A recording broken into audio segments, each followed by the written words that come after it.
Man, the talent infusion on this roster is absolutely out of this world. We're going to give you an example of the running back position. In a year that we lost Jerry and Ely and Snoop Connor, and those guys went out. Henry Parrish went to Miami. We're going to tell you why this running room has gotten better. It's all about talent infusion right here on the Locked On Ole Miss podcast. You are Locked On Ole Miss, your daily podcast on the Ole Miss Rebels, part of the Locked On Podcast Network, your team every day.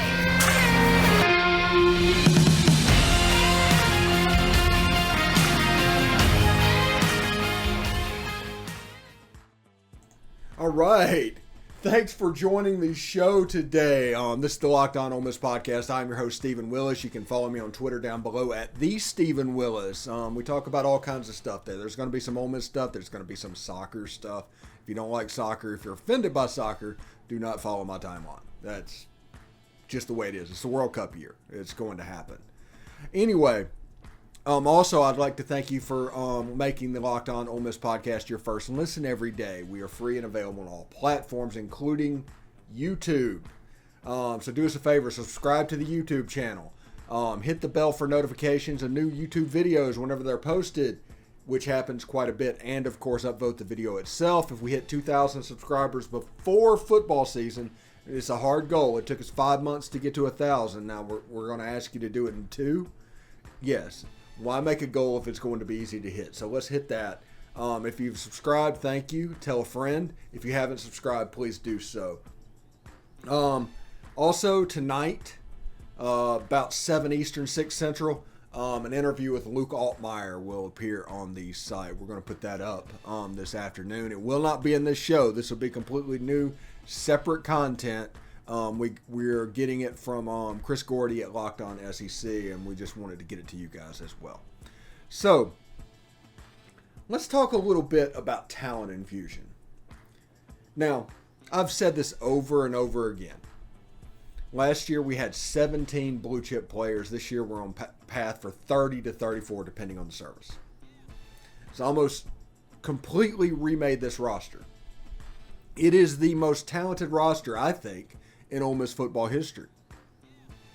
That's just my opinion. But as I've said multiple times, it is one thing to be talented, it is quite another to be good.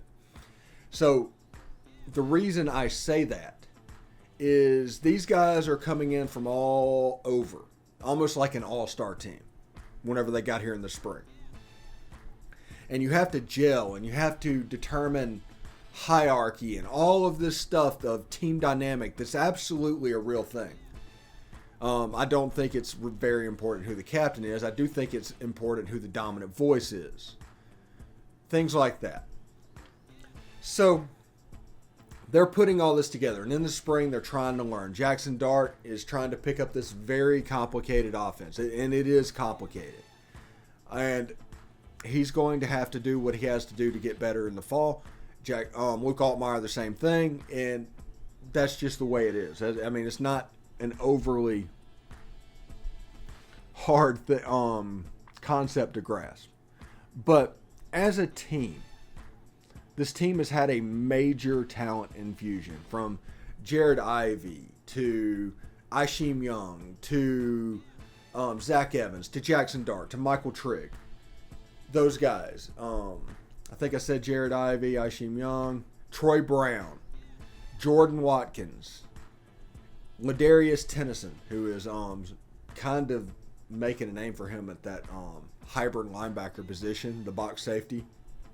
Really, really physical guy. Him and Isheem Young are going to compete for that in the fall. Might be opposite sides, but Ladarius Tennyson has some very Jake Springer qualities about him, and I think that is going to pay off. And you also have young guys like Jack Brown, like Damon Clowney, like Austin Keys, Brandon Mack, guys that have been in the program a while that you know are ready to take a step. They have the talent to do it. But because of this talent infusion, it's becoming a little bit harder. As we saw, I think 4 or 5 players in the offseason transferred from here to USM. By the way, unbelievable recruiting strategy by USM. Go pick up part-time starters and second-team players from Mississippi State and Ole Miss and put them on there to be starters on your team. All of a sudden, you have 10 players come in. You talk about a talent infusion at that level, at a Sun Belt level, that is absolutely fantastic by Will Hall. I just wanted to say that. But let's talk about the running back room specifically. The group that lost Jerry and Ely, Snoop Connor, Henry Parrish III, or Henry Parrish Jr. Third would be his kid. What looked to be a depleted room where Kentrell Bullock was going to be the dude, and he had to be because there was nobody else, turned into a strength of this team almost overnight. Zach Evans, who I've told you is probably the most talented running back to ever sign with Ole Miss. I will say that again. Zach Evans is probably the most talented running back ever to sign with Ole Miss. Now, Ole Miss has to keep him on the field. Ole Miss has to use him correctly, which I think they're going to do both. But Zach Evans did have a little bit of an injury bug at TCU, but that could have been the system and what they were doing. And their offense was kind of out of sync, and it was very weird. And Gary Patterson had one foot out the door. He's down in Texas now. But Zach Evans completely is the best running back, or the most talented running back that Ole Miss has ever signed. Then they go out and get Ulysses Bentley IV, who was simply a dominant running back at SMU the last 2 years.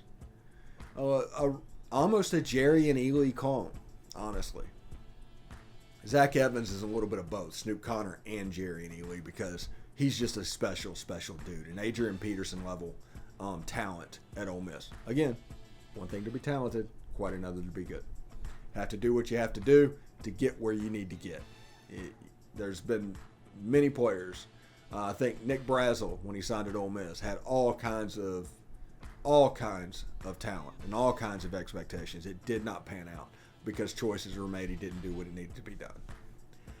So Zach Evans is the dude. Ulysses Bentley is also a dude. He is a plus Henry Parrish, plus Jerry and Ely. I mean, he's a really good running back. You saw him in the spring game catch a pass, and his athletic ability is absolutely electric. So as a guy that will spell Zach Evans, absolutely fantastic. Now, you might be looking at me as like, Steven, why are you smiling? And the reason I'm smiling is Quinshon Judkins. Quinshon Judkins. He is a guy that Nick Saban honestly built the program on players like him. Now they've gotten away from recruiting Alabama. Auburn's gotten away from recruiting Alabama, and others go in and get out-of-state players. I mean, everybody goes in and pilfers a state that's not their own now. It's absolutely bizarre. But this is the type running back that Nick Saban built the Alabama program on. He's a T.J. Yeldon type running back. He is unbelievably balanced. He has an unbelievable lateral step, and he's really quick, great balance, hands, complete total package. Just picture T.J. Yeldon. And if you remember back to 2014 when Ole Miss played Alabama, if you remember back to then, it wasn't Derrick Henry was the guy we were scared of. It was T.J. Yeldon. When Henry came into the game, we exhaled. We could handle him. We had a defense that could deal with him. T.J. Yeldon kind of unlocked the defense a little bit. And one of the greatest plays in Alabama history will be the AJ to TJ screen pass against LSU. But I am really excited about this kid. If we use 3 running backs like we did last year, and I think we probably will this year, I expect him to be the surprise of all the players in the running back room. I'm unbelievably high on him. Even with a Zach Evans and even with a Ulysses Bentley IV in the running back room, I am unbelievably high on this kid. Absolutely just nails at the running back position. I am looking forward to watch this. The Troy game, one of the things I'm going to watch, Jackson Dart, Michael Trigg. Those are obviously the first two. Number 3 is probably, for me, that running back room in totality. That'd be Zach Evans, Ulysses Bentley IV, and Quinshon Judkins. It's important that you don't leave him out. And you will see during football season exactly why I'm high on him. I've watched a ton of film on running backs. A ton. You would not believe me whenever I would tell you that a running back, I've probably cut more running backs than all other positions, potentially combined, because running backs like to send in highlights themselves. It's an easy cut. It's really easy to do running back highlights. So more of them are done quickly because it's not as tedious. It's not like an offensive guard trying to figure out if this is a good play or something like that. When it comes to a flash reel, the running back has control. And just watching the Quinshon Judkins film, it's pretty special. So enjoy him this year. He's going to be the guy probably that surprises in that running back room. Zach Evans, most talented running back to ever sign with Ole Miss. He's going to do amazing things this year. Ulysses Bentley IV, he's been an all-conference player 2 years in a row in the American. He's going to do all right at Ole Miss. Everybody's going to sleep on Quinshon Judkins. And you do that at your own peril. He's a special, special running back. You'll see. Go watch him on Huddle if you need any refreshers on how good of a player he actually is. Like I said, I'm really excited by him.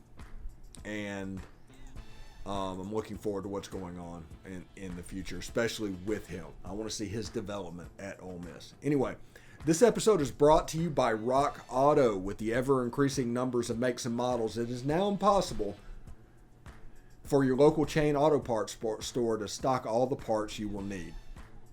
Why endure the often pointless and seemingly intimidating is your Odyssey, an LX or an EX? And wait while the person behind the counter orders the parts on their computer, choosing only the brand their warehouse happens to carry. You have computers with access to rockauto.com at home and in your pocket.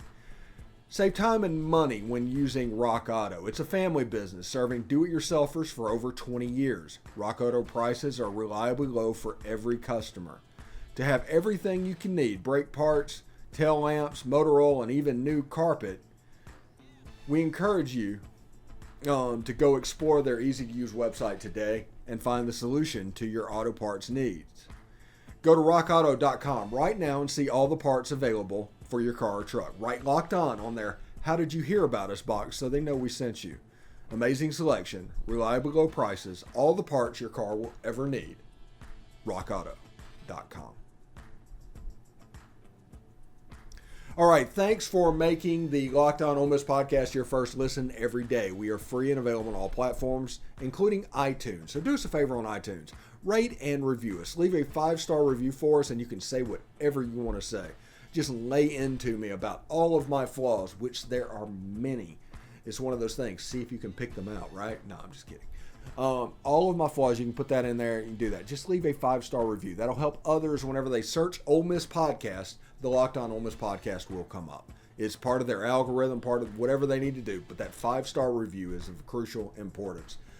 Many of y'all have done it. Thank you very much for doing that. Anyway, in the first segment, we talked about the running back room and the talent infusion that has happened. I mean, Lane Kiffin has done a fantastic job of making over this roster. There's just no path around that. And the running back room is the shining example of how that will look. Now, we have a couple of transfers that we are waiting on. And I've had questions back and forth in the community about Jonathan Cruz and Malik Heath. And I think the thing that has happened with those guys is that college baseball happened and all these sports information guys were paying attention in Omaha. And this whole run happened. These guys could be in school. This could already be just a moot point. And, you know, it just slipped through the cracks because of everything that was happening with this Omaha run. I wouldn't worry too much about them. I expect the cruise missiles to be a thing. And I'm looking forward to that. And I think Malik Heath will absolutely be back up and be up here as well. So we'll see after students come back after the July 4th holiday, which should be about now. And we'll see if any news breaks about that. The talent on this roster is absolutely fantastic. I mean, I've never in my lifetime seen a roster that was this talented. Now, Tommy Tuberville did a good job of evaluating in like 97 and 98. He did do a good job in evaluating. David Cutcliffe did a fantastic job with the offensive line and everything. They were trying to build this up with Eli and all of this. He had a great receiving core, great offensive line. Struggled at the running back position, but we'll let it pass on when it comes to that. So whenever you look at this, you look at the Hugh Freeze classes with the Robert Kimdichie and all that, which was that 2013 class. You have some 3-stars that performed, but a lot of the 4-stars and higher, it didn't work out. Now, the top-heavy ones, the 5-stars, the Laquans, the Laramies, and the Roberts, they did all pan out. There was not a bust amongst them.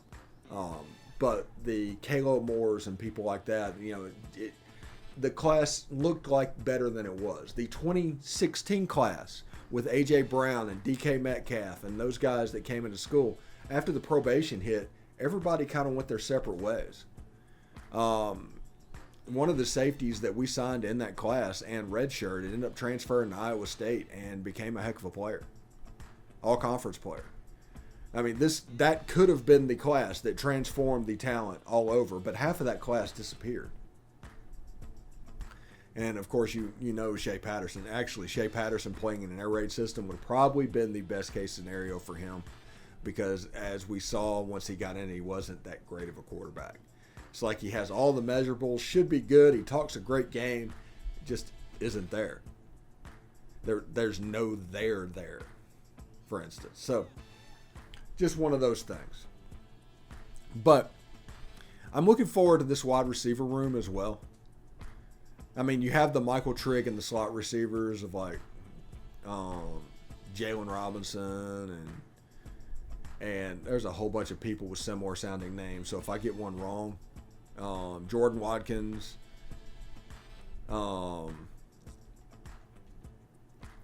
Knox, JJ Henry, all those guys battling for the slot position. They're all different types of slots. Don't look them and expect them to be really good at the same thing because they're all different. I think Jaylen Robinson is probably going to win that battle, and him and Michael Trigg will be the primaries in this offense to go along with Zach Evans. That triangle, that triumvirate, should make dang near everybody afraid. And then the outside guys, I'm probably going to get hit on this because other than the 10% Lane Kiffin shot plays, which are very, very important to this offense and they serve a role, the offense is going to flow between the hashes mostly. Tight ends, slot receiver, and the running backs. The outside guys, they need to be bigger. They need to block. This is a very physically demanding position because of what they're asked to do and not really be asked a normal wide receiver way. So, Malik Heath will be important. I do think Braylon Brown is going to break out a little bit this year. Very, very talented guy. Whenever you see him run routes, you'll see how smooth he is. Honestly, he kind of looks like Dante Moncrief a little bit out there running and catching the ball. So he's a really, really good player. So, I want to tell you about Built Bar, though, before we go, and the Coconut Brownie Chunk Puff. What? Oh. From the people who invented healthy and tasty comes the latest gift to your taste bud. You've probably tried the amazing Coconut Brownie Chunk Built Bar, but guess what? Your friends at Built have given Coconut Brownie Chunk the Puffs treatment. That's right. The Coconut Brownie Chunk Built Bar flavor you love as a puff. But don't stop drooling and listen. They're good for you. Low calorie, low sugar, high protein, and all delicious. Coconut Brownie Chunk Puffs are only here for a limited time. And go to Built.com to make sure you don't miss out. They are going fast because they taste amazing.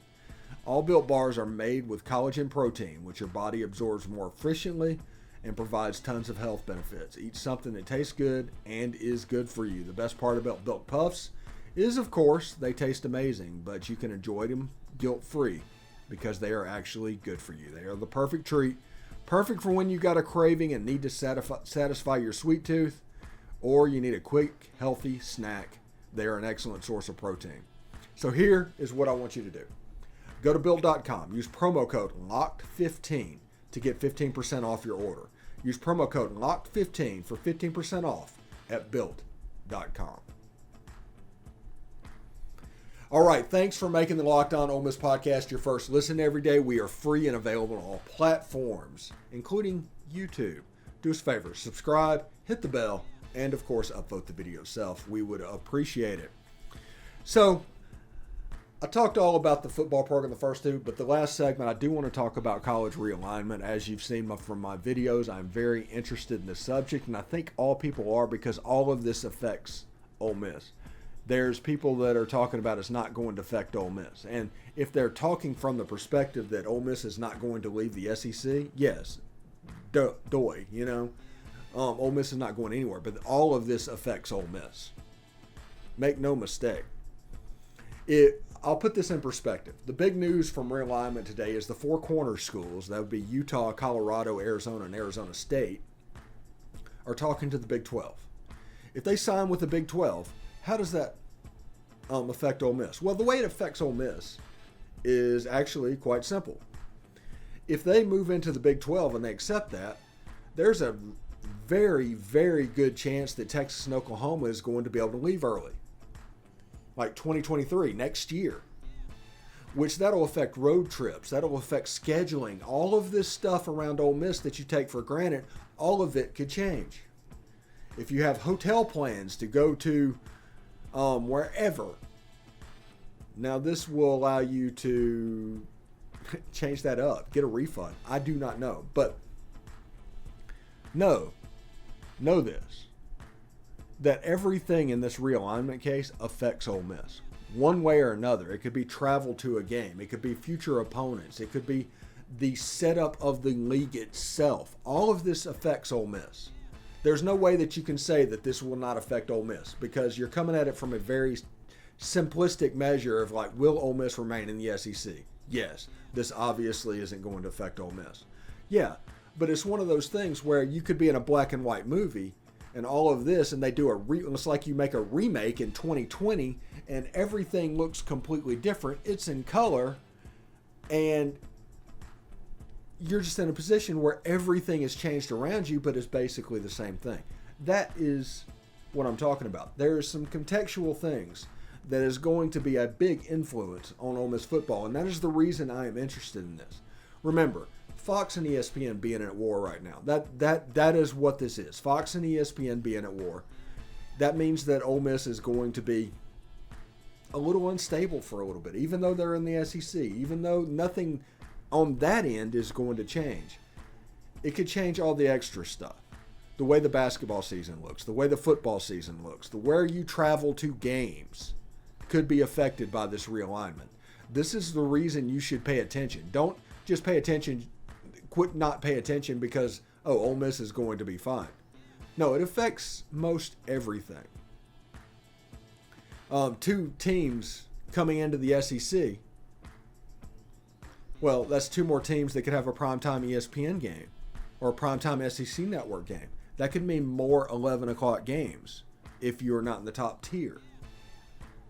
This affects you. It's not a situation to where you can just close your eyes to it and everything will be all right, because this is going to affect you. So anyway, Arizona State, Arizona, Colorado, and Utah are talking to the Big 12 today. If that goes well and they take them, that can lead to Texas and Oklahoma leaving the Big 12 and going into the SEC a little bit early. Grant of rights stuff. We talked about this over and over again. I do wonder that the grant of rights thing that they did is not like an NDA that you can't enforce. I don't know if they will be able to charge more or expect more money than they are actually already getting. That doesn't happen anywhere else. So it could be a situation if the SEC is making $80 million and the ACC is paying out $17 million. You basically have somebody making $60 million and paying $17 million of that to the ACC. There is going to be somebody challenge this. There just is. Because you don't just have rights in totality. You can't just, it's like, hey, if you turn in this Coke bottle, it's 15 cents. So I'm going to charge $1 to whatever. I'm going to expect $1 in return because you can get 15 cents back. It's a weird situation. Money typically matches up. Like, I am not a lawyer, and I understand the grant of rights is about the grant of rights. But the monetary value behind that is the issue that is going to be in play. And I say that to say this. I love saying that phrase, by the way. I say that to say this. North Carolina, Miami, Florida State, and Clemson, I guarantee you, are in conversations with the SEC right now. If no North Carolina, North Carolina State will be the backup for that. Maybe bring in a Virginia Tech. You may see the SEC add up to 6 teams, 8 teams. Like, you get 6 teams from the ACC, grab Oklahoma State and Baylor from the Big 12, have a 24-team league. And you can start to division those out. And those divisions that I talked to, because this is not going to stop. Understand this. Everybody is waiting for this to stop. It's not going to stop. And just because I talk about what is probably going to happen does not mean I'm rooting for it, or I like it, or I want it to happen. It is one of those things people need to accept it, get on board, and find things that they want to do. Because I've told you, in the NIL and transfer portal and all that, the relationship between players and fans are going to change. The thing that made college football so beautiful for all of those years is going to end. There's no more collecting players and coaches. I guess you can in NIL, but that's a different relationship altogether. There's so many things that is going to come from this NIL and realignment and transfer portal and all of this stuff. I want to see what this shakes out to. Not because I'm rooting for it. I'm just curious. What's the end game? Is it an AFC, NFC situation between the Big Ten and the SEC? And if so, is it larger than that? Is it a promotion and relegation system that could be built between conferences to where the top 12 teams are in Division 1 and the bottom 12 teams are in Division 2? And promotion is the goal for some of those teams. The top ones get to play for a title. I do not know. It's absolutely crazy. But I do know that this will be absolutely fascinating moving forward. And I'm looking forward to seeing how it shakes out. Again, might not be for it. Just because I'm talking about it doesn't mean I'm for it. But I am not oblivious to what is happening. I mean, remember, we as humans will fix something until we utterly destroy it. Fix it whether it needs it or not. We will fix it all the way. That's the reason people are afraid of change, by the way. That one. Because you will take it too far. It will go too far to where, hey, we hit it. We're right where we need to be. And that was probably, honestly, in the 90s. But we kept fixing and tinkering. And now we're in this end game, whatever this might be. So I want to see where it goes. I want to see what it does. I'm thankful that Ole Miss has a seat at the table. And, yeah. I think it will be good in the long run. I'm not sure. Either way, if this happens and you get upset, don't let this external stuff take away things you enjoy.